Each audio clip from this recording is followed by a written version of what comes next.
So, welcome to a fabulous interview I'm going to have today with a very special guest. Matina Agio is a personal inheritance consultant. She's dedicated to showing how inheritance is a dynamic and creative force in our life. Through her signature method, the Inheritance Muse method, she advises both the tangible and intangible aspects of inheritance and wealth.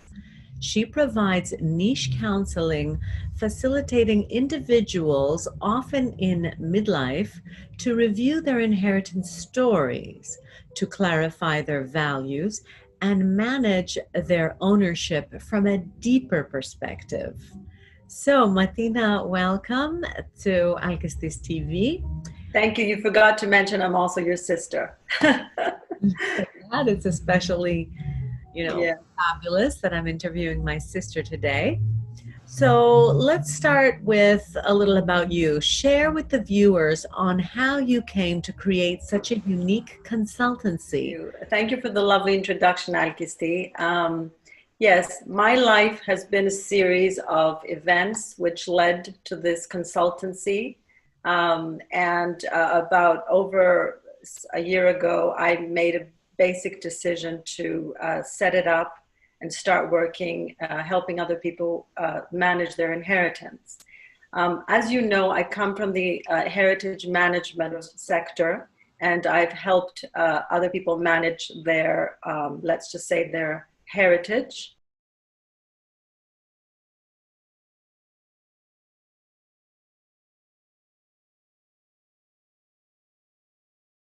I also realized that there's a really large piece of wealth which was given to me through my family, through my ancestry. So going through all these things, it was also, I came to realize that there's a lot more here than tangible assets and managing tangible things. There's a very large aspect of intangible inheritance which was given to me. And when I say intangible, I mean values, worldviews, ideas, experiences, which gave me the insight.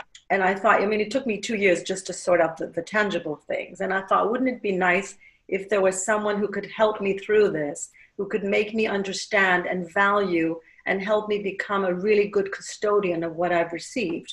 Because, inheritance is a gift. It's a gift given. And we become owners of this gift. We didn't earn it. It was given to us. On the other hand, apart from the tangible things, we were also given experiences. We have a history. We all come with a history. We don't just come out of nowhere.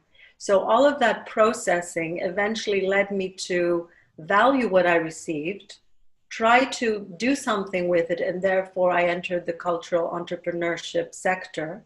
Mm-hmm. But in the end, what I realized is that my unique experience was able to help others manage their inheritance and transform that inheritance into meaningful wealth.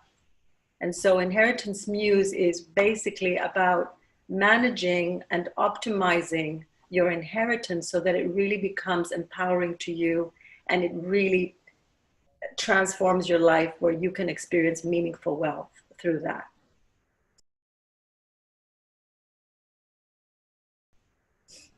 Wow, very powerful. I've been, going with you on your journey, so I know how much, the value of your work is. Yes, wealth is always usually defined by something tangible, possessions, assets, estates. However, for me, wealth equals value. And in my experience, in my professional experience, I see a lot of people who are very wealthy but have very little value in their life. True. So the point that the work is to transform wealth into value. And sometimes that value could be, there are people who are very wealthy and have very little, and vice versa. So, we have to look and start to understand how we experience wealth and, how wealth affects our life and our quality of life, So you've created this Inheritance Muse method. And it's based on the 3 principles of Greek philosophy, which I also use in my work. The ethos, pathos, logos of Aristotle.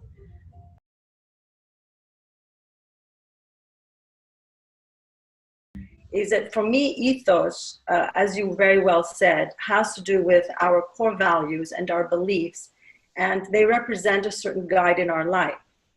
So when we are managing something like an estate, or we are coming to an inheritance or any other possession that we're owning, the question always, in order to decide what you're going to do with it, the question is always, who am I? Who is the decider? So I've received this. Who am I? What are my core values? What do I believe? How is this inheritance going to enrich and empower my core values? Okay, so I'll go a little bit into it, but I just want to sort of share my position. So ethos is the decider, is the one who will decide and who will manage and optimize that inheritance, okay? And coming into contact with who we are is very important when you make decisions of this nature. The second is pathos. Now, pathos is your emotional connection with what you're receiving. You know, we receive a lot of things. Some of these are heavily burdened. Some of these transform our lives. They affect us. There are memories connected with it. Heirlooms, estates, experiences from the giver, and so on. So pathos is basically our relationship with that personal inheritance and with our possessions. Mm-hmm. And last, logos. Logos is basically the factual circumstances involving that ownership and personal inheritance. That may be the parts where we're advised by the lawyers, by the experts, by, you know, different aspects of that ownership which we cannot change, or let's just say the fixed part, because there are facts, there are taxes, there are financial realities connected with inheritance and wealth that we need to come to terms with and understand what we can influence in that and what we can't. When an inheritance comes, it's a catalyst. It can function as a catalyst in our life. So usually when people are inheriting, they're around their 40s or 50s. And that is also a time when our ethos needs to be reviewed. When an inheritance comes, the first question we have to ask is, who am I? Where am I in my life right now? In order to make a decision about what I'm going to do with this, how I'm going to manage it. Am I going to sell it? Am I going to keep it? Can I keep it? All of these questions, before we answer them, we have to ask ourselves, what do I want? Who am I? And all of that comes into question.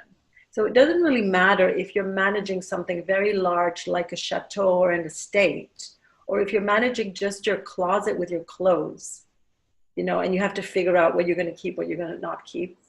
So that's where the pathos element comes in, you know. It's like, also there are other aspects like, are my children are going to squander everything? How do I feel about the fact that my children are not prepared to take on this business or this estate or this inheritance? So there are issues of fear concerning the successors, lack of control, and other issues which have come into the pathos area. So we try to navigate these and try to re-edit the pathos so that it really works for us and it can lead us to something which is meaningful and fulfilling. Thank you so much for sharing this wisdom with us, and we look forward to connecting with you. We'll be sure to look up your website. Thank you so much, Matina.